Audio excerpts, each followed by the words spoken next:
На денешната седница на собранието на која на дневен ред е разрешувањето на јавниот обвинител Марко Зврлевски, повторување на истите ставови, разрешувањето на републичкиот обвинител во период на распишани избори е спротивно на изборниот законник, вели опозицијата. Председателот на собранието Талат Џафери пак се повика на членот 16 од Законот за спречување на корупцијата и рече дека нема дилема, дискусијата може да продолжи. Откако Џафери не му даде процедурално право на збор на пратеникот Антонио Милошовски и го повика собраниското обезбедување да го отстрани од говорницата, опозицијата застана во негова одбрана. Реплика има Вирович Владанка.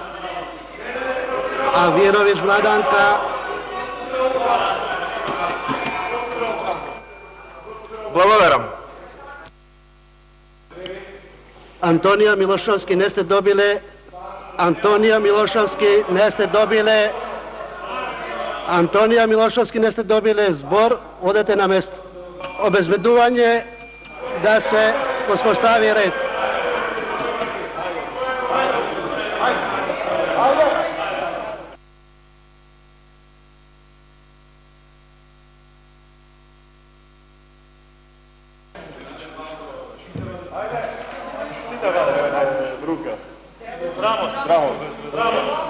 Срамот.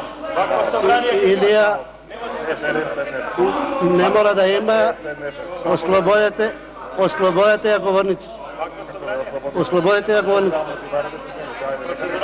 Ослободете ја говорницата. Го бараме прибе да дојди. Ослободете ја говорницата, Илија. Прибе да дојди, прибе.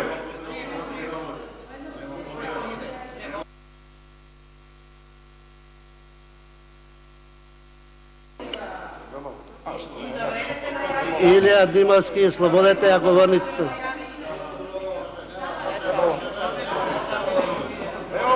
Илија. Илија Димовски. Ослободете ја говорницата. Ослободете ја говорницата.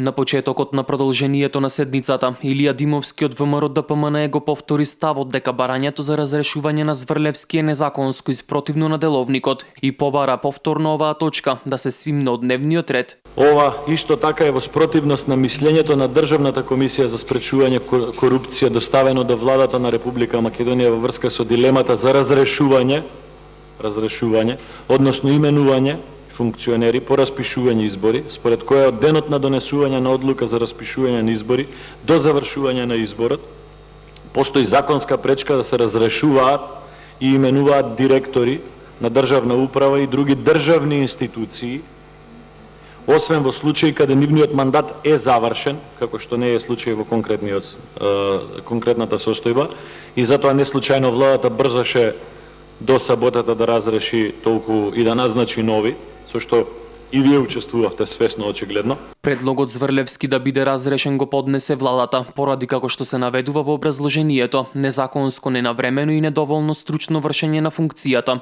Во документот стои и дека Зврлевски со своето однесување и дејствување покажал дека не е способен за извршување на функцијата и дека го нарушува нејзиниот углед.